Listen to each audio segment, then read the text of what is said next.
Hello to all, welcome to my channel. అందరూ ఎలా ఉన్నారండి? ఇక్కడైతే మేము వెళ్ళిపోతున్నాము ఎంతో శక్తివంతమైన ఒక అమ్మవారి దేవాలయానికి. ఎవరో కాదండి, హైదరాబాద్లో ఉన్న జూబ్లీ హిల్స్ అని పేరు చెప్పగానే మనకి ఏ టెంపుల్ గుర్తొస్తుంది?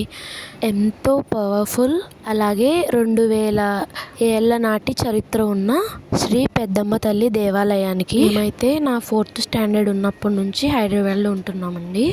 అప్పటి నుంచి నేను ఈ టెంపుల్కి వెళ్తూ ఉంటాను. కానీ వెళ్ళిన ప్రతిసారి ఏదో కొత్తదనం, అలాగే చాలా పాజిటివ్ ఎనర్జీ అయితే వస్తుందండి అక్కడ మనకి.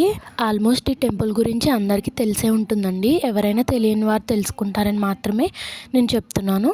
ఇది జూబ్లీ హిల్స్ ఏరియా అండి. మెట్రోకి వచ్చే వాళ్ళు ఈజీగా రావచ్చు. జూబ్లీ హిల్స్ మెట్రో స్టాప్లో దిగారంటే కమాన్ మీకు ఈజీగా కనిపిస్తుంది. ఈ ఆర్చ్ నుంచి అలా ముందుకు వెళ్ళిపోవడమే స్ట్రైట్గా. ఇక్కడ ఏరియా కూడా బాగుంటుందండి, చాలా పెద్ద పెద్ద చెట్లతోటి. సో ఇక్కడ మనమైతే టెంపుల్కి చేరుకున్నాము. అంతేకాదండి, ఇక్కడ ఏరియా ఇది జూబ్లీ హిల్స్ కాబట్టి మనకి చాలా మంది ఆర్టిస్టులు, సినిమా సెలబ్రిటీలు చాలా మంది అయితే వస్తూ ఉంటారు. ఇంకా మనం ఇలా లోపలికి వెళ్తూ అయితే నేను కొంచెం ఈ టెంపుల్ గురించి కొంచెం స్టోరీ అయితే చెప్తాను.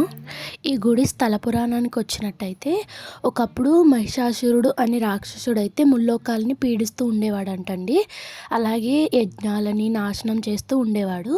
అలాగే ఋషిపత్నులను కూడా చెరబడుతూ ఉండేవాడంట, తరిమి కొడుతూ ఉండేవాడంట ఇంద్రాదులను. సో మనమైతే టెంపుల్ పక్క నుంచి వెనక్కి వెళ్తున్నామండి. వెనక సైడే మనకి కొబ్బరికాయలు అమ్మే స్థలము, అలాగే చెప్పులు పెట్టుకునే స్థలము, కొబ్బరికాయలు కొట్టే స్థలము, కోనేరు అన్నీ బ్యాక్ సైడే ఉంటాయి.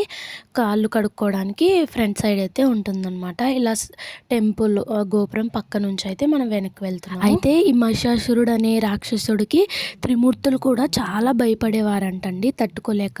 అయితే శక్తి స్వరూపిణి అయిన అమ్మవారిని ఆశ్రయించారు ఈ త్రిమూర్తులు. ఎందుకంటే ఆ మహిషాసురుడు అనేవాడు సామాన్యుడు కాడంటండి, నిజానికి చాలా బలవంతుడు అంట. సో ఎంతటి వాడైతేనేంటి, మహాశక్తి ముందు ఆ రాక్షస శక్తి అనేది చిన్నబోయి అమ్మవారు రాక్షసుడిని అంతమొందించారంట. అయితే ఆ సుదీర్ఘ పోరాటంలో అలసిపోయిన అమ్మవారికి, మహాశక్తికి కాస్తంత విశ్రాంతి అవసరం అనిపించి అప్పట్లో అడవుల్లో బండరాళ్ళ మీద కొద్ది రోజులు సేద తీరారంట.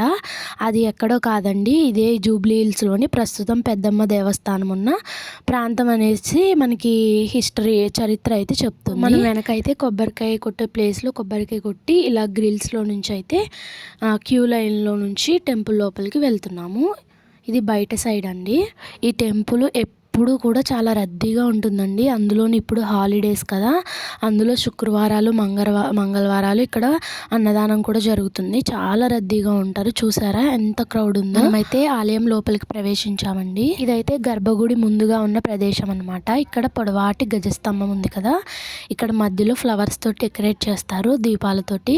అలాగే ఇక్కడ మీరు అందరు చూసుకున్నట్టయితే అందరూ కాయిన్స్ నిలబెడుతున్నారు చూడండి. ఇక్కడ ప్రధాన నమ్మిక ఏంటి అంటే, మన మనసులో ఒక కోరిక కోరుకుని అక్కడ కాయిన్ నిలబెడితే, అది నిలబడితే ఆ కోరిక అనేది నెరవేరుతుందని చెప్పి నమ్మకం అండి. టెంపుల్ లెఫ్ట్ సైడ్ నుంచి అయితే మనము ఇలా ప్రదక్షిణ చేసుకుంటూ వెనక్కి వచ్చామంటే ఇక్కడ నవశక్తి అమ్మవార్లు అయితే ఉంటారండి. ఇక్కడ ఎర్రని వస్త్రం తీసుకొని అందులో కొబ్బరికాయ, కొంచెం చిల్లర, పసుపు, కుంకుమ అవి వేసుకొని ఇక్కడ అయితే ఒక కోరిక కోరుకుని, వాళ్ళ మనసులో ఉన్న కోరిక కోరుకొని 11 ప్రదక్షిణాలు చేసుకొని ఇక్కడైతే ముడుపు కడతారంటండి. ఇక్కడ అమ్మవారు ఎంత శక్తివంతమైన వారంటే 5 వారాల్లోనే ఖచ్చితంగా ఆ కోరిక తీరుతుందని ఇక్కడ ప్రతీక. చూడండి ఇక్కడ నవశక్తి అమ్మవార్లు ఎంత అందంగా కనిపిస్తారో. అందరూ ఇక్కడ నిమ్మకాయ దీపాలు కూడా పెడతారండి. ఇక్కడ ఆల్రెడీ వెలుగుతూ ఉన్నాయి చూడండి. ఇక్కడ ఇదంతా అద్దాల మండపం అండి. తర్వాత ఇక్కడ మనమైతే డైరెక్ట్గా దర్శనానికి అయితే వెళ్ళిపోతున్నాము. ఎంతో శక్తివంతమైన అందమైన అమ్మవారిని, పెద్దమ్మ తల్లిని నాతో పాటు మీరు కూడా దర్శనం చేసుకోండి. నిజానికి పెద్దమ్మ అన్నమాట ఏ పురాణాల్లోనూ కనిపించదు, ఏ స్తోత్రాల్లోనూ వినిపించదు. ముగురమ్మల మూలకుటమ్మే కడు పెద్దమ్మ అని ఆమెకి ఆ పేరు పెట్టుకున్నట్లు చెప్తూ ఉంటారండి. అలాగే పెద్దమ్మ అంటే తల్లులకే తల్లి, అమ్మలకే అమ్మ అని అర్థం అంట. గుడిలో నుంచి అయితే పక్కకు వచ్చి మనం లెఫ్ట్ సైడ్ నుంచి బయటికి ఇంకో ఎంట్రీ ఉంటుందండి. అక్కడికి వెళ్తే ఇక్కడ మనకి ఈ భవనంలో అయితే ప్రసాదాలు, అలాగే అన్నదానం జరిగే భవనం అండి ఇది. ఇక్కడ నుంచి ఇలా స్ట్రైట్గా ముందుకు వెళ్ళామంటే మనకి నాగదేవత అమ్మవారు కనిపిస్తారు. ఇక్కడ శ్రావణ మాసంలో కానీ, దసరాలో కానీ, లేదా శాకాంబరి ఉత్సవాలు ఇలాంటివన్నీ చాలా అంగరంగ వైభవంగా చేస్తారండి. జూన్ లేదా జూలై నెలలో అయితే బోనాలు పండుగను అత్యంత భక్తితో చాలా అంగరంగ వైభవంగా చేస్తారు. ఆ టైంలో అయితే ఆలయాన్ని ఎంత అద్భుతంగా అలంకరిస్తారండి. చూడ్డానికి మన 2 కళ్ళు సరిపోవు. చాలా అందంగా ఎంతో అంగరంగ వైభవంగా కనిపిస్తుంది ఆలయము, అమ్మవారు. మనమైతే నాగదేవత గుడి దగ్గర నుంచి మళ్ళీ బ్యాక్ వచ్చి ఇలా స్టెప్స్ పైకి ఎక్కుతున్నామంటే మనకి ఇక్కడ సరస్వతీదేవి, వినాయకుడు, లక్ష్మీదేవి అయితే ఉంటారు పైన. నెక్స్ట్ ఇలా స్టెప్స్ దిగుతున్నప్పుడు వెనక సైడ్ అయితే చాలా పెద్ద పెద్ద చెట్లతోటి ప్రశాంతంగా ఉంటుందండి. స్టెప్స్ దిగిన తర్వాత ఇక్కడ ఈ భవనంలో అయితే ఇక్కడ మనకి శుక్రవారం, మంగళవారం స్పెషల్గా చీరల పాట అనేది పెడతారు. అంటే అమ్మవారికి కట్టిన చీరలు ఇవన్నీను చాలా తక్కువ ప్రైస్కి అయితే సేల్ చేస్తారండి. కానీ అందులో అమ్మవారి ఆశీస్సులతో కలిపి ఆ చీరలు మనం తీసుకోవచ్చు కాబట్టి అది మనకి చాలా వాల్యుబుల్. మన అదృష్టం కూడా. చీరలు కూడా చాలా బాగుంటాయండి. ఇంకా ఇక్కడ ఇవి వచ్చేసి అన్నదానం. ఆ రోజు మేము వెళ్ళిన రోజు ఫ్రైడే కాబట్టి అన్నదానానికి చూడండి ఎంతమంది క్రౌడ్ ఉంటారో.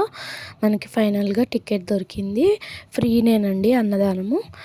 టెంపుల్ బ్యాక్ సైడ్ నుంచి అయితే అన్నదానానికి వెళ్ళాలి మనము. ఇలా గ్రిల్స్ తోటి పైన రెడ్ కలర్ కార్పెట్ అయితే వేసి ఉంటుంది. అంటే సమ్మర్ కాబట్టి ఎండ అది తగలకుండా. ఎవరైతే లాంగ్ నుంచి వచ్చే వాళ్ళు ఉంటారో మనకి సికింద్రాబాద్ నుంచి అలా కూడా డైరెక్ట్ బస్సులు ఉంటాయండి. 10H బస్సు ఎక్కారంటే డైరెక్ట్ జూబ్లీ హిల్స్ పెద్దమ్మ తల్లి అమ్మవారి టెంపుల్ అంటే అక్కడ దింపేస్తారు. ఇక్కడ మనం అన్నదాన భవనంలోకి వచ్చామండి. ఫుడ్ చాలా టేస్టీగా ఉంటుంది, వేడివేడిగా చాలా బాగుంటుంది. ఈ ఆలయం అయితే 500 సంవత్సరాల క్రితం నుంచి ఈ గోల్కొండ నవాబుల పాలన నుండి ఈ గుడి ఉందని చెప్తారండి. ఆలయం ఎదురుగా అయితే మనకి త్రిశూలము, శంకుచక్రంతో పాటు ఆలయ నిర్మాత కీర్తిశేషులు పి జనార్దన్ రెడ్డి గారి శిలా నిర్మాణం అయితే ఇలా ఉంటుందండి. లెఫ్ట్ సైడ్లో వేటలను వేసుకోవడానికి వసతి గృహాలు ఉంటాయండి.